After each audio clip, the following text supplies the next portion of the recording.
80 years ago, Jarian Lawson. And then, of course, there's the defending Olympic champion, Greg Rutherford of Great Britain, the focus of great drama in qualifying.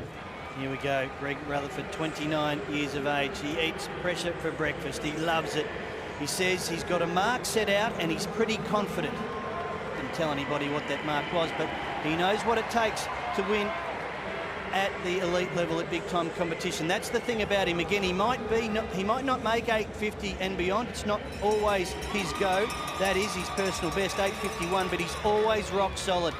And you can't necessarily win it here. Well, sometimes you can. You can certainly lose it. And what you can do is just put the flag up and tell the field, hey, you're going to have to beat me if you can just get one out there. Greg Rutherford, the defending gold medalist, he's ready to go. Possibly a no jump there.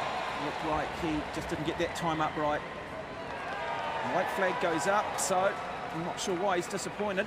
Let's just have a look at that again from Rutherford.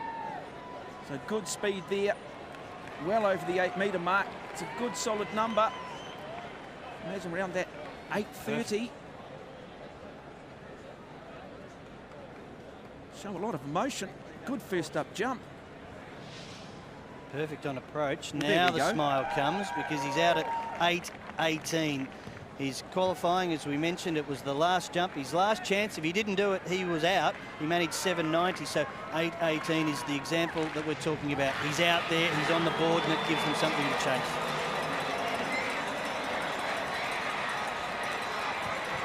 This is Luvo Manyonga of South Africa.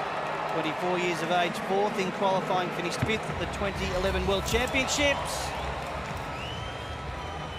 And the white flag goes up, so a very good jump too, coming from the South African. Takeoff looked good. Good speed.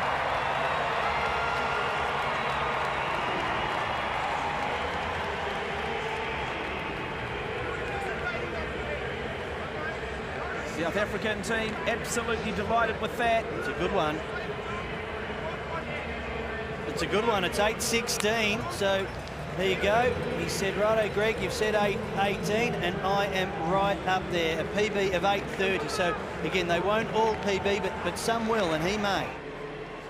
Nowhere near his qualifying performance, but you don't have to be hip. It's a little bit different if you're good enough.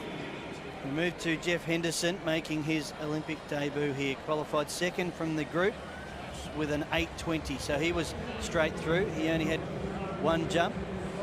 First night of competition was qualifying for the men in the long jump. This is night 2 of the track and field. And have a look at this man. He is really psyching himself up. He's envisaging all sorts of things. That's all good, Jeff. What have you got?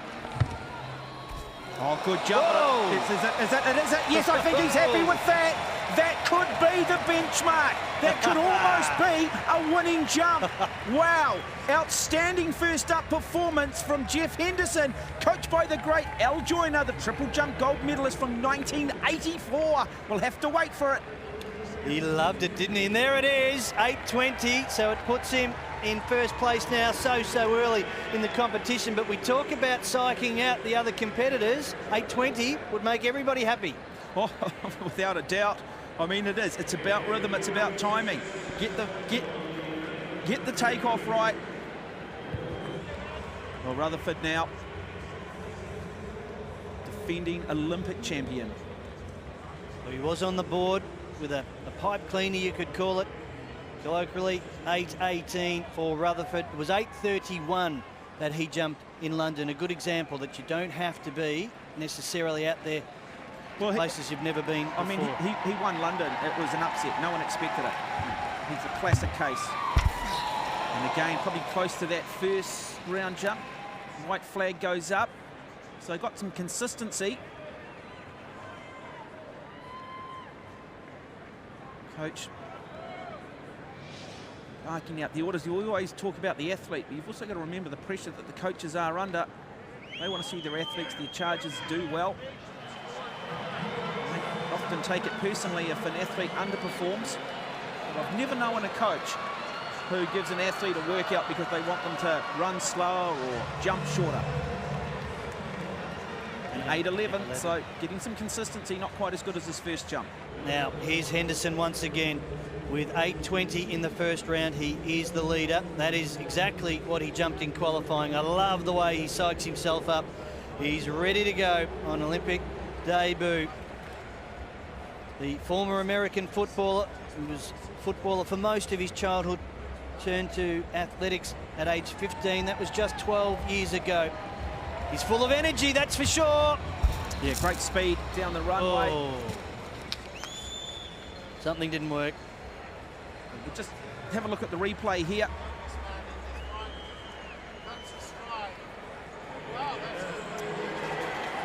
Hal Joyner as coach, triple jump champion from the 1984 Olympics.